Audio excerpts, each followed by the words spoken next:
hablar de la fisiología del sistema vestibular. El oído interno tiene dos porciones, la cóclea, que es la encargada de la audición, y por otro lado el vestíbulo, en donde dentro encontramos al utrículo y al sáculo, y los conductos semicirculares. Estas estructuras van a formar propiamente al sistema vestibular, como tenemos aquí en este mega resumen. Entonces, los conductos semicirculares, que son tres, que son estos que están aquí, podemos observar que entre sí forman un ángulo de 90 grados. Esa es una característica importante que pueden llegar a preguntarte. Otra característica es que estos conductos semicirculares tienen una dilatación que se denomina ampolla, una dilatación en uno de sus extremos. Y esa dilatación, como te decía, se denomina ampolla. Si hiciéramos un corte y observáramos en el interior de esa ampolla, encontraríamos que hay una estructura como esta.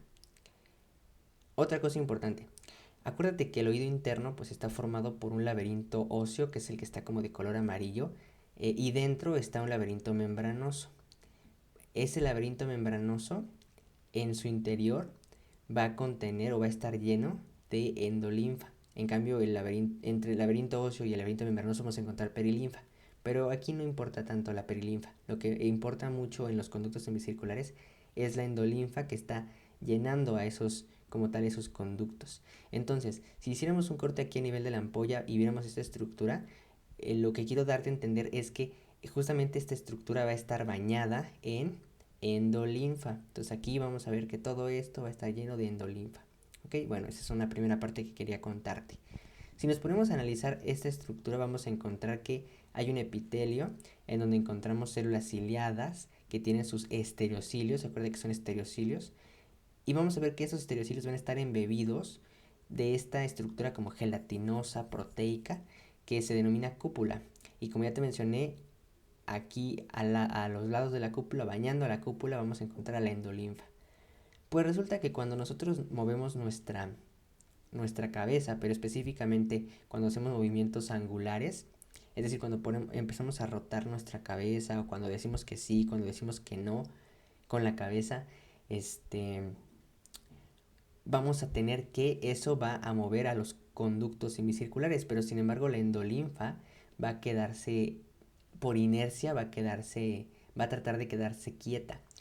Entonces, si yo muevo los conductos semicirculares, pero la endolinfa se queda quieta, eso va a ocasionar que cuando yo mueva los conductos semicirculares, la endolinfa que está quieta me desplace hacia alguna dirección a mi cúpula.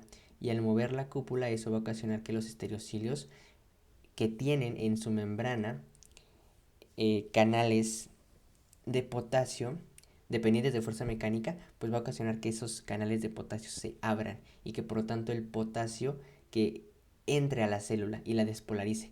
Acuérdate que aquí, te dije que todo esto estaba bañado por endolinfa. Recuerda que la endolinfa tiene una alta concentración de iones de potasio.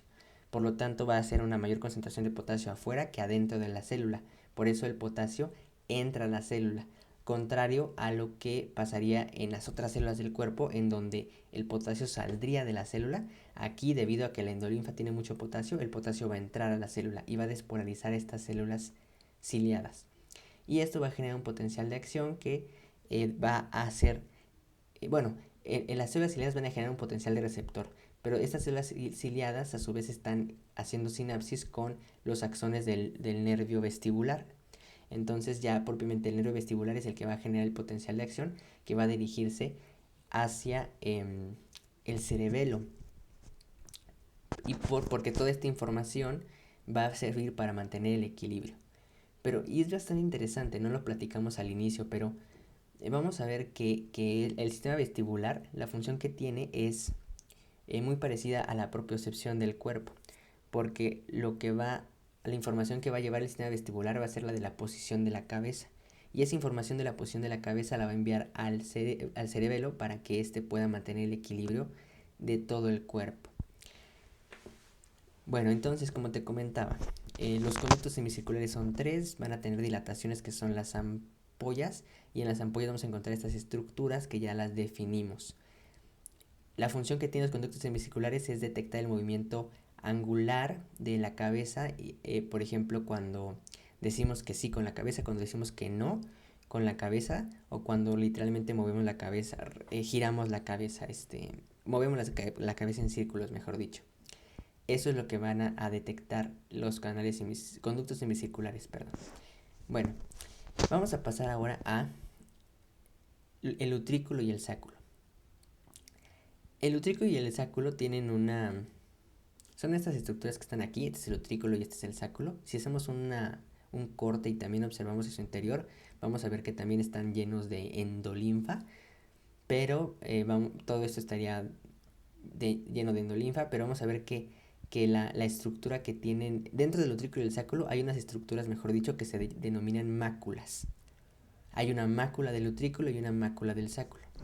Las máculas son estas que están aquí, tienen esta forma, bueno, más bien es esta estructura. Vamos a ver que también hay un epitelio en donde también encontramos células ciliadas. Aquí tenemos sus estereocilios, pero vamos a ver que aquí también van a estar los estereocilios embebidos en una como matriz gelatinosa, pero lo importante es que en las máculas, en el utrículo y en el sáculo, vamos a encontrar otolitos. Eso es una pregunta de examen. ¿Cuál es la diferencia entre el utrículo, sáculo y los conductos semicirculares? Pues que los conductos semicirculares solamente tienen esta cúpula, que es una sustancia gelatinosa. En cambio, el utrículo y el sáculo tienen estos que son los otolitos. Muy bien, ahora, ¿cuál es la función? Y aquí para hablar de la función te voy a dar una mnemotecnia bien útil. Cuando hablamos de utrículo, piensa en la U como si fuera, bueno, más bien piensa en la palabra horizontal. O sea, en vez de horizontal, horizontal. De esa manera vas a recordar que el utrículo va a detectar el movimiento horizontal. Es decir, por ejemplo, cuando nos movemos en un carro o cuando vamos en el metro, que se está moviendo linealmente pero en un plano horizontal, eso es lo que va a detectar el utrículo. Acuérdate de horizontal. En cambio, el sáculo, imagínate la S del sáculo como si fuera un tobogán, y cuando tú te avientas en un tobogán, pues vas bajando, vas de arriba hacia abajo. Entonces el sáculo lo que detecta es el movimiento lineal también, pero en sentido vertical, es decir, cuando subes o bajas, por ejemplo, en un elevador, que sería el ejemplo más clásico, ¿no? En un elevador. Entonces recuerda, sáculo, movimiento vertical. Recuerda el tobogán. Utrículo, movimientos horizontales. Acuérdate de horizontal. El utrículo y el sáculo entonces van a detectar los movimientos lineales, ya sea en un plano horizontal o en un plano vertical. Pero además también ambos van a detectar la posición de la cabeza. O sea, por ejemplo, si ahorita estoy sentado y inclino un poco mi cabeza y la dejo ahí de manera estacionaria, o sea, no la muevo y la dejo en esa posición, eso también van a estar detectando el utrículo y el sáculo.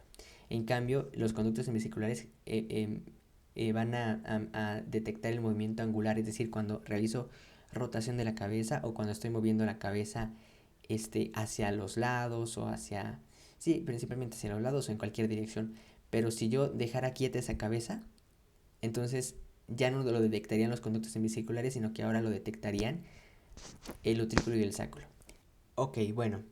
Entonces, en resumen, repitiendo, los conductos semicirculares me permiten detectar el movimiento angular, movimientos de rotación de la cabeza y movimientos de la cabeza hacia cualquier dirección.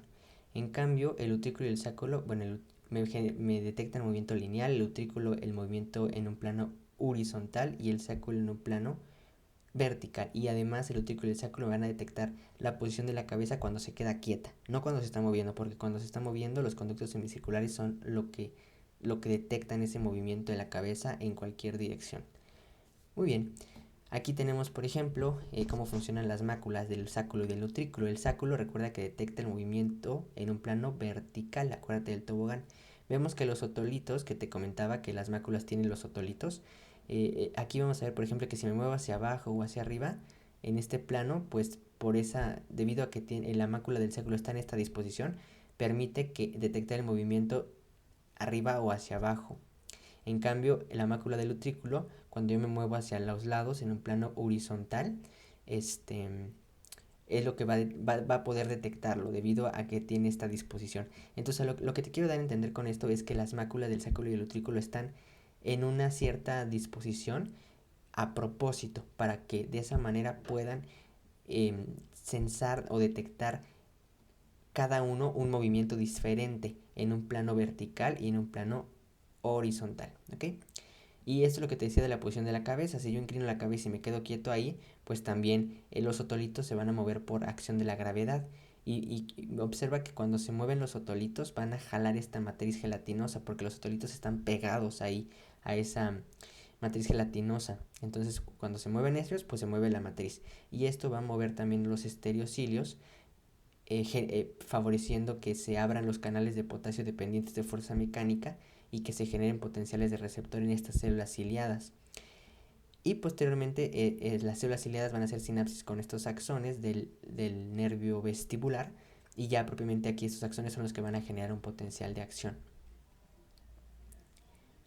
Entonces, en resumen, lo más importante que quiero que recuerden es que en las máculas están los otolitos y que estos otolitos se mueven con efecto de la gravedad, y que esos movimientos de los otolitos van a generar movimientos de los estereocilios para generar el potencial de receptor. En cambio, en los conductos semicirculares, lo que hace que se muevan los estereocilios no es como tal los otolitos, porque aquí no hay otolitos, sino que lo mueve es la endolinfa. Eso es bien importante. En las conductas semicirculares la endolinfa es lo más importante, y en el utrículo y el sáculo los otolitos es lo más importante. Hasta la próxima.